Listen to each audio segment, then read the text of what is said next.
हरे कृष्ण भक्त आमे जदि सतरे रियली यही जीवन रे ईश्वर प्राप्ति करिया चाहूँगी ताहले गोटे जिनस आमको प्राप्त करिया पड़ो से कौन जिनसटा ना सहनशीलता।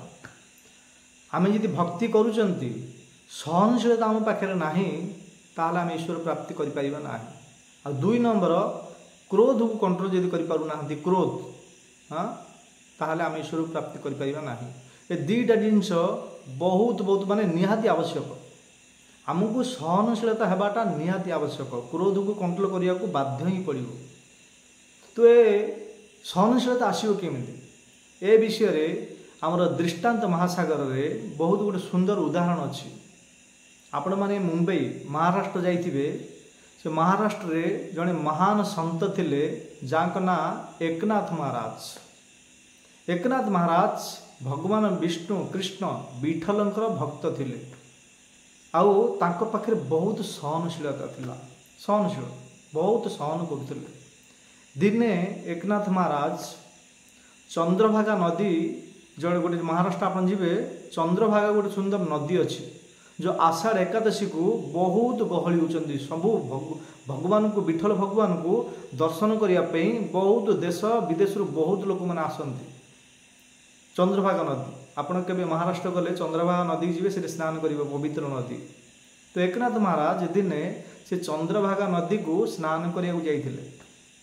स्नान करेंगे तापरे विठल भगवान जो कि भगवान विष्णु ही रूप कृष्ण ही रूप विठल भगवान महाराष्ट्र लोक मैंने मानती कृष्ण ही। स्नान करी तापरे भगवान विष्णु को दर्शन करी विठल भगवान को। तो स्नान करी आसुले रास्ता रे गोटे मुसलमान लोक बारंडा पिंडारे बसी से एकनाथ संत को देखी ईर्ष्या भाव आसला तांको उपरे छेप पकईदेला। ये मुसलमान जो व्यक्ति बसी कांथी बारंडारे कहीं मुसलमान लोक माने आमर हिंदू लोक प्रति सब बहुत ईर्ष्या भाव रोचे ना। तो से मुसलमान व्यक्ति एकनाथ महाराज को संत हाँ गेरुआ वस्त्र धारण करते तो तांको उपरे छेप पकईदे। छेप पकईदेला पर एकनाथ महाराज तांको देखिले कहले कि अरे तुम मो पर कहीं छेप पकईल। तो से मुसलमान व्यक्ति कहले कि अरे मुँह छेप पकईले कौन करूँ आप क्या कर लेंगे। हाँ मैं आपका ऊपर थूका आप क्या कर सकते।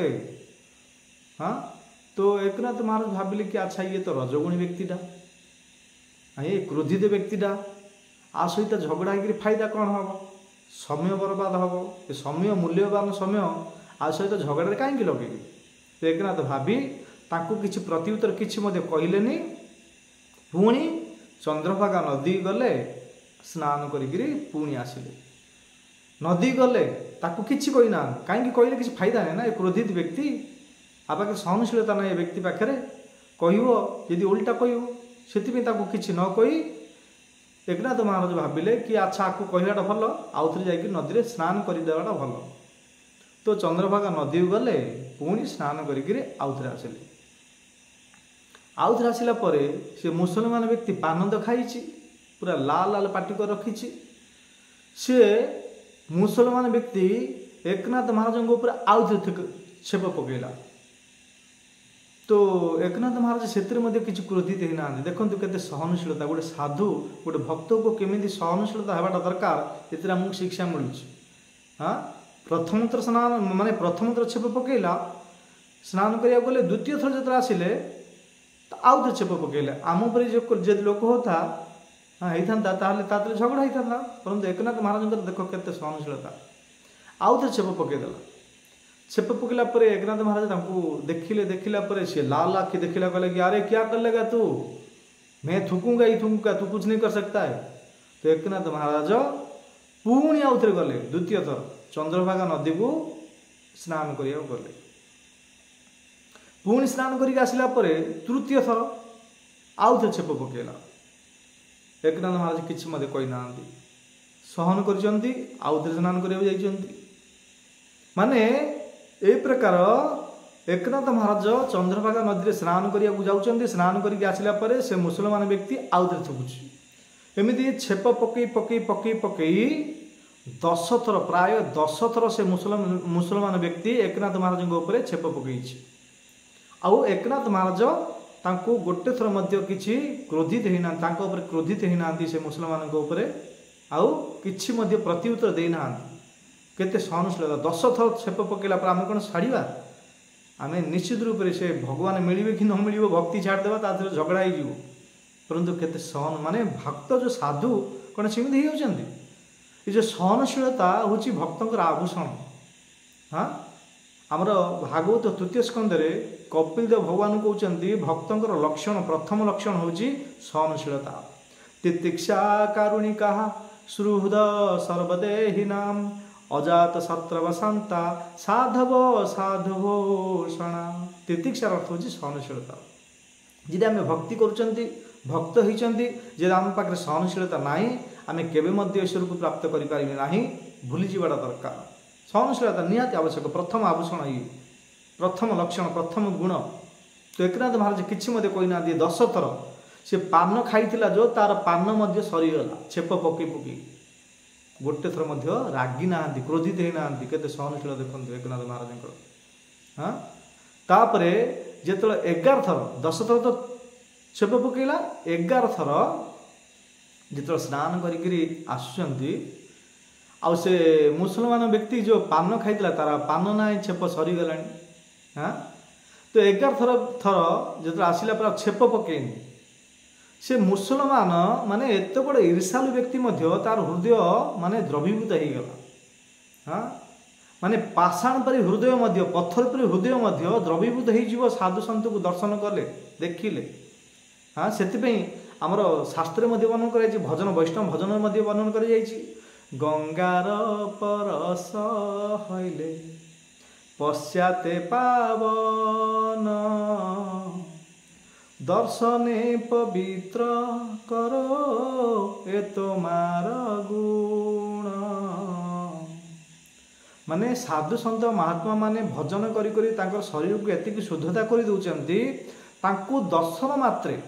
हाँ पवित्र आम शरीर दर्शन कले आम शरीर पवित्र हो। गंगार परस हईले कौन कहते ध्यान दी शुणु गंगार परस हईले माने गंगार स्नान कलापर आम पवित्र हो पारिबा। तो गंगा आमर कौन ये ओडिशार अच्छी ना ना गंगार स्नान करिया बोले आम गंगा सागर जा पड़ो। हाँ आमर कलकता जा पड़ो हावड़ा जा पड़ो से जगह को जावाई समय लगे पैसा खर्च तापरे गंगार स्नान कलापर आम पवित्र हो पारिबा। परंतु दर्शने पवित्र कर। हाँ दर्शने पवित्र करे तुम्हार गुण आर अर्थ कौन साधु सन्त महात्मा को दर्शन करिया मात्र ही आम शरीर पवित्र हो जो कि गंगा नदी स्नान कला पर हम। तो एकनाथ महाराज ये आलतू फालतू ढोंगी बाबा नथिले ये जो आज डेट जो विभिन्न प्रकार उपरे साधु भितर डाकू साधु पर देखा जाऊँच भितर डाकू अन्य लोक लुटी दौरान 200-400 चेला बनईकरी जो जेल को पड़ाऊँ ए प्रकार साधु नथिले महान सन्त थे एकनाथ महाराज। तांकर बहुत बहुत हिस्ट्री अच्छी बहुत बहुत सुंदर सुंदर पुस्तक अच्छी। आपण महाराष्ट्र गले हिंदी में मिल ओडिया तो मिलनी हिंदी में मिल आपण मैंने आने पढ़े एकनाथ महाराज तुकाराम महाराज ज्ञानेश्वर माउली अनेक अनेक सन्त महात्मा बहुत सुंदर विनम्रता भाव। हाँ हम्बल्स एक्टिविटी ये विभिन्न प्रकार सुंदर सुंदर पुस्तक अच्छी। मुझे गोटे इतिहास पढ़ी एकनाथ महाराज सहनशीलता विषय में बहुत सुंदर भाव वर्णन कर।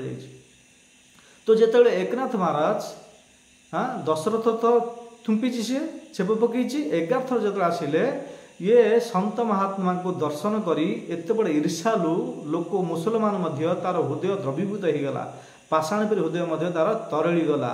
सी भाविले कि अरे मु ए साधुटा उपरे 10 थर छेप पकईले परंतु किछि मत कहूनी। हाँ तार मन में जिज्ञासा आसला भाविले कि अच्छा मु ए साधु को पचारि मुझे थर छेप पकईले तुम कहीं मत कि कहून मुझे आसिले पचारि सी बारंडार बसी एकनाथ महाराज 11 थर स्नान करिक आसिले आसिला परे पान तो ना छेप ना छेप पकईलानी से मुसलमान व्यक्ति एकनाथ महाराज को पचारला कहले कि अच्छा महाराज मु आपण को ऊपर एते थर छेप पकईली मैं आपका ऊपर कम से कम 10-12 थूका परंतु आप कुछ नहीं बोल रहे क्या कारण इसका।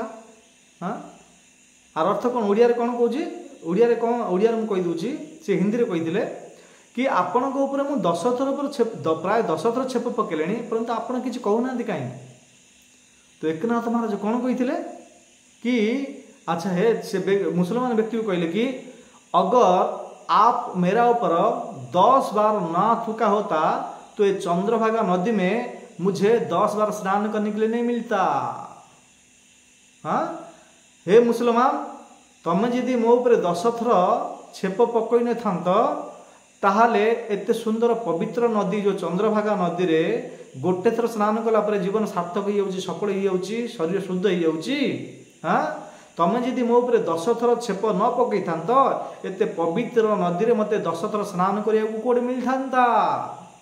देखो केते सुंदर भाषा कहउछन एते क्रोधित कौन हेबे तांकर केते विनम्रता भाव देखंतु कहले कि तुम जदि 10 थर मो ऊपर छेप पकई न था ताले एते पवित्र नदी मते 10 थर कौन गाधिया को स्नान करिया मिल थांता तम जोगु आज मते चंद्रभागा नदी रे 10 थर स्नान करिया को मिलला। जेतो ए कथा एकनाथ महाराज मुखारबिंदु श्रवण करिछि सुनिछि एते बड़ माने ईर्षालु व्यक्ति पाषाण परि हृदय थिला तार द्रवीभूत हो गला। से मुसलमान जो मुसलमान व्यक्ति जो पान खाई छेप पकई तार आखिरु लुह भारी पड़ला आंसू भारी पड़ला। कहले कि अच्छा हे महाराज मैं तो ऐसे साधु संत का बारे में सुना था ऐसा जो हिंदू लोग का साधु जो होते हैं सहनशीलता होते हैं मैं ऐसा केवल सुना था परंतु आज मैं प्रत्यक्ष रूप से आपको मैं देखा। हाँ आपको मैं प्रत्यक्ष रूप से आज देख पा रहा हूँ जो कि आपको असली में सही में असली साधु है। हाँ क्योंकि मैं आपका ऊपर 10 बार थूक रहा हूँ आप कुछ भी एक बार भी प्रत्युत्तर नहीं दे रहे। आप असली साधु है। उनका आंखों से आंसू आ गया लुह भारी पड़ला लुह झरिला। कहले कि हे महात्मा आउ मते क्षमा कर दियो मु असली साधु विषय तो शुणी जानी आज प्रत्यक्ष रूप से देखिली आपण असली साधु मु आपण शरणागत होची मते दीक्षा शिक्षा दियो। से मुसलमान व्यक्ति मध्य एकनाथ महाराज शरणागत है शिक्षा दीक्षा नहीं भगवान भजन कीर्तन करी से मुसलमान व्यक्ति मध्य ईश्वर को प्राप्त कर पारला। किमिति माने गोटे भक्त सहनशीलता भक्तों पाखे एति पावा एति शक्ति अच्छी ताके चाहिए अन्य लोक मैंने मधु उद्धार करें। सर्वप्रथम आम जब भक्ति करने चाहते भक्त होगा चाहते ये प्रथम लक्षण आमको सहनशीलता। चैत्र महाप्रभु चैत्र महाप्रभु कहते जदि भक्ति करते सदा सर्वदा भजन कीर्तन करने चाहते यही मनीष जीवन को सार्थक करने चाहते आई जीवन में ईश्वर को प्राप्त करने चाहते आमर असली माता पिता वैकुंठ धाम जो कि लक्ष्मी नारायण को प्राप्त करने चाहते ताले प्रथम लक्षण आपण को सहनशीलता होगा दरकार।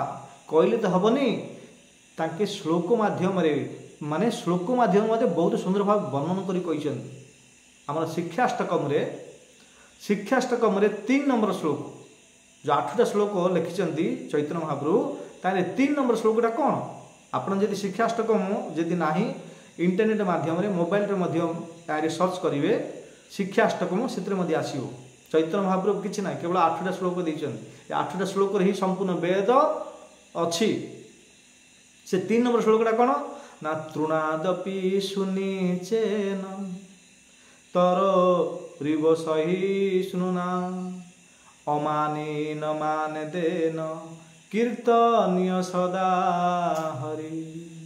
तृणादपि सुनिचेन तर रिव सहिष्णुना यदि आम भगवान भक्ति सदा सर्वदा नित्य भजन कीर्तन कर मनीष जीवन सार्थक करने चाहते तृणादपि सुनिचेन आर अर्थ कौन ना जो तृण अर्थ हूँ घास।